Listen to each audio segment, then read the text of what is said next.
Okey, Alhamdulillah Fitri dan El, terima kasihlah sudi di interview Apa ni, El dan Fitri dah hampir 1 tahun InsyaAllah akan sambut anniversary. Cuma saya ada satu soalan, sebab ada orang tanyalah. Dia kata kalau contohkan, sebab sekarang ni El dengan Fitri adalah satu perkahwinan melibatkan janda dan duda, disatukan, Alhamdulillah, rezeki Allah lah kan. Cuma ada orang tanya, kenapa Fitri mungkin contoh sebagai duda tidak memilih anak dara, ataupun El sebagai janda tidak memilih orang bujang. So mesti ada kelebihan dia kan. Jadi pandangan, kenapa you pilih I ni duda anak seorang tau. You jawab dulu Betul dulu. Okay, pertama sekali of course jawapan yang standard, yang klisenya adalah jodoh. Itu jodoh.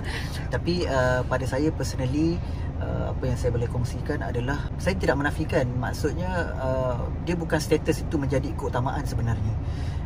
Saya memilih L ni satu pemilihan yang saya rasa bukan perancangan saya, tapi perancangan Allah Subhanahu Wa Taala. Tetapi macam saya pernah kongsikan sebelum ni, perancangan kita kadang kata baik, tapi bila dah kahwin, dah hidup bersama, saya rasa hebat perancangan Allah ni kan. Maknanya L ni adalah yang terbaik untuk saya lah. Dan untuk kata kahwin orang bujang, maksudnya anak dara ni, saya tidaklah kata status ni sebagai satu keutamaan sebenarnya kan. Macam saya cakap tadi, first kali of course jodoh lah kan. Kemudian tu tahap kematangan L.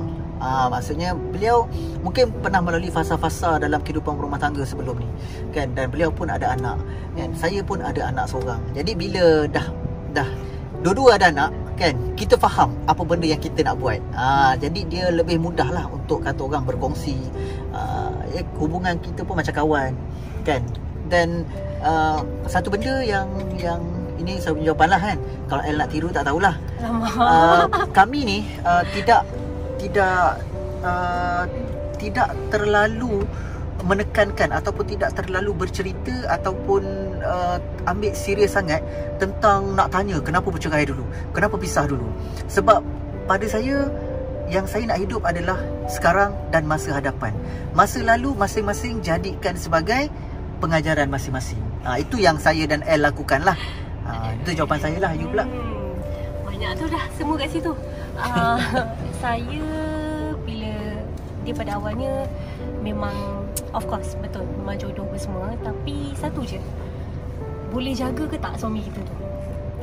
Kalau boleh memang nak jaga, dia berbeza. Terpaksa jaga ataupun memang nak jaga.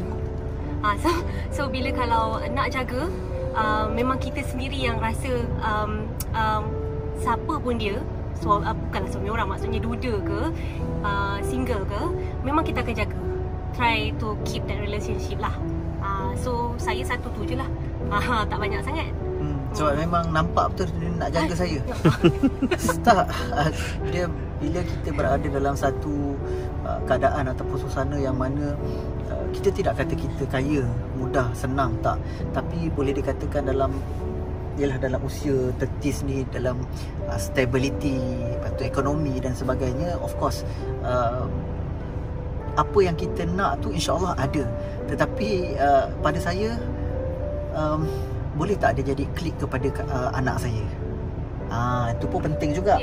Maknanya saya bila tengok nak jaga tu banyak benda yang kita kena consider lah. Maksudnya nak jaga tu, dah tahu nak jaga, memang nak jaga, apa faktor sekeliling yang kita kena consider? Banyak lah. Tapi memang diri tu kena dia bukan, kalau single, kalau tak nak jaga pun tak jaga juga. So to me memang kena ada benda tu lah. Sebab anak tu pada saya sangat-sangat penting. Dan Alhamdulillah saya dikurniakan seorang isteri yang family oriented. Maknanya anak tu keutamaan. Saya pula memang jadi macam tu. Anak pun memang keutamaan. Sebab anak ni boleh gaduh lah. Itu normal. Kita tak menafikan, kita nak cerita indah aja dalam rumah tangga. Even tak kisahlah pernah. Itu adalah keluarga. Dan tapi bagaimana kita tackle that situation untuk menjadi harmoni balik, itu yang best lah sebenarnya dalam rumah tangga. Itu yang best. Kalau tak gaduh tak best tau. Rumah tangga dia macam tak gaduh, macam something wrong tau. Macam ada sembunyi kat belakang-belakang. Tapi bukan kita minta. Tapi nak cerita dekat sini, anak itu sebenarnya boleh jadi pengikat. Kalau tak kisahlah duda ke janda ke, tu ada anak, dia kena faham bila dia kahwin, dia macam El cakap tadi, Kita kena kahwin dengan semua. Kita kena sayang, kita kena anggap macam anak. Kalau awkward mula-mula tu, itu benda normal. Saya mula-mula pun awkward juga. Bila yelah, macam anak L panggil saya Abi kan. Mula-mula Uncle Fitri, lepas tu panggil Abi kan. Lepas tu awkward juga. Macam L juga sama. Tapi L dia okey. Dia tak ada macam okey je. Tapi sebab memang macam I dengan Ofia memang dah lebih pada umur pun Dah kawan. dah biasa. Umur Dia 16 tak tahun ada- dah. Dia tak adalah macam nak ambil dan benda tu pun kena faham. Tak boleh lah tiba-tiba nak jump into that. Terus macam ini suami aku. No, kita kena tahu kita punya sikit-sikit. Kita tak boleh nak terus everything apa semua nak indah apa benda semua tak dapat lah. Pesanan akhir kepada penonton lah. Okey, pesanan terakhir, bukan kisah kami yang perlu dijadikan inspirasi, tetapi pengajaran daripada kisah kami ni mudah-mudahan sedikit sebanyak dapat beri manfaat lah. Kita tak nak lah nak hidup macam Fitri, nak hidup macam lah contoh. Bukan, sebab ujian orang masing-masing. Benda ni bukan jadikan sifir, tetapi hanya jadikan guideline sahaja. Mudah-mudahan dapat pengajaran kepada yang mungkin kat sini mungkin ada yang nak berkahwin dengan duda ataupun janda.